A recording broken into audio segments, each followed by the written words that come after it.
नमस्कार दोस्तों, आज हम आपको बताने वाले हैं संपूर्ण रामायण उत्तरकांड भाग 16 चौपाई। पति सिर देखत मंदोदरी, मुरुचित बिकल धरनी खसी परी, जुबती बृंद रोवत उठी धाई, तेही उठाई रावण पही आई। 1। पति के सिर देखते ही मंदोदरी व्याकुल और मूर्छित होकर धरती पर गिर पड़ी।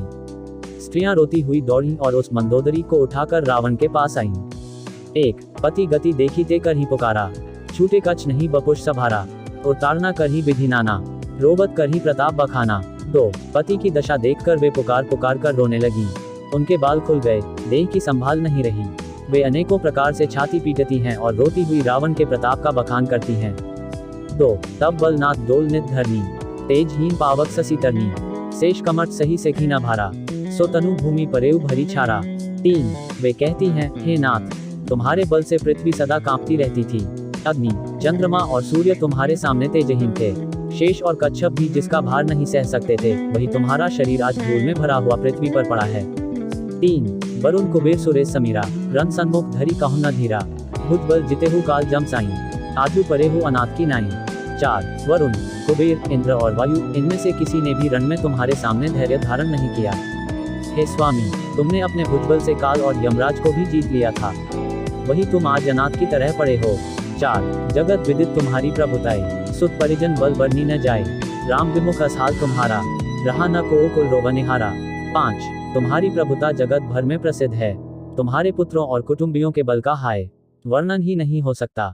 श्री रामचंद्र जी के विमुख होने से तुम्हारी ऐसी दुर्दशा हुई कि आज कुल में कोई रोने वाला भी न रह गया। 5। तब बस विधि प्रचंड सब ना था, सब यह दिसिप नित ना वही माथा, अब तब सिर भुज जम्बुक खाही, राम विमुख यह अनुचित नाही। 6। हे नाथ, विधाता की सारी सृष्टि तुम्हारे वश में थी, लोकपाल सदा भयभीत होकर तुमको मस्तक नवाते थे, किंतु हाय, अब तुम्हारे सिर और भुजाओं को गीदड़ खा रहे हैं। राम विमुख के लिए ऐसा होना अनुचित भी नहीं है, अर्थात उचित ही है। 6। काल विबस्पति कहा न माना, अब जग नाथु मनुज करी जाना। 7।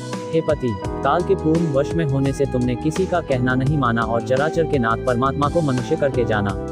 7। छंद, जान्यो मनुज करी दनुज कानन रहन पावक हरि स्वयं, जेहि नमत शिव ब्रह्मादि सुरप्रिय भजेहु नहीं करुणाम्यं, आजन्ते पर द्रोह रत पापौग में तब तनुआ, तुम्हु दियो निज धाम राम नमामि ब्रह्म निराम्यं।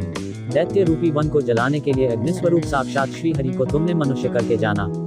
शिव और ब्रह्मा आदि देवता जिनको नमस्कार करते हैं, उन करुणामय भगवान को हे प्रियतम तुमने नहीं भजा। तुम्हारा यह शरीर जन्म से ही दूसरों से द्रोह करने में तत्पर तथा पाप समूहमय रहा। इतने पर भी जिन निर्विकार ब्रह्म श्री राम जी ने तुमको अपना धाम दिया, उनको मैं नमस्कार करती हूँ। दोहा, कहा नाथ रघुनाथ सम कृपा सिंधु नहीं आन, जो भी वृंद दुर्लभ गति तो ही दीन ही भगवान। 104। कहा नाथ, श्री रघुनाथ जी के समान कृपा का समुद्र दूसरा कोई नहीं है, जिन भगवान ने तुमको वह गति दी जो योगी समाज को भी दुर्लभ है। 104। चौपाई। मंदोदरी बचन सुनी काना, सुर मुनि सिद्ध सबन ही सुख माना, अज महेश नारद संकादी, जे मुनिबर परमार्थवादी। 1। मंदोदरी के वचन कानों में सुनकर देवता, मुनि और सिद्ध सभी ने सुख माना। ब्रह्मा, महादेव, नारद और संकादी तथा और भी जो परमार्थवादी परमात्मा के तत्व को जानने और कहने वाले श्रेष्ठ मुनि थे। 1। भरी लोचन रघुपति ही निहारी, प्रेम मगन सब भय सुखारी, रुदन करत देखी सब नारी, गयो विभीषण मनु दुख भारी। 2। वे सभी श्री रघुनाथ जी को नेत्र भरकर निरप कर प्रेम मग्न हो गए और अत्यंत सुखी हुए। अपने घर की सब स्त्रियों को रोती हुई देखकर विभीषण जी के मन में बड़ा भारी दैख हुआ और वे उनके पास गए। 2। बंधु दशा बिलो की दुख कीन्हा, तब प्रभु अनुजही आयसु दीन्हा, लक्ष्मण ते ही बहु विधि समुझायो, बहुरी विभीषण प्रभु पही आयो। 3। उन्होंने भाई की दशा देखकर दैख किया, तब प्रभु श्री राम जी ने छोटे भाई को आज्ञा दी कि जाकर विभीषण को धैर्य बंधाओ। लक्ष्मण जी ने उन्हें बहुत प्रकार से समझाया, तब विभीषण प्रभु के पास लौट आए। 3।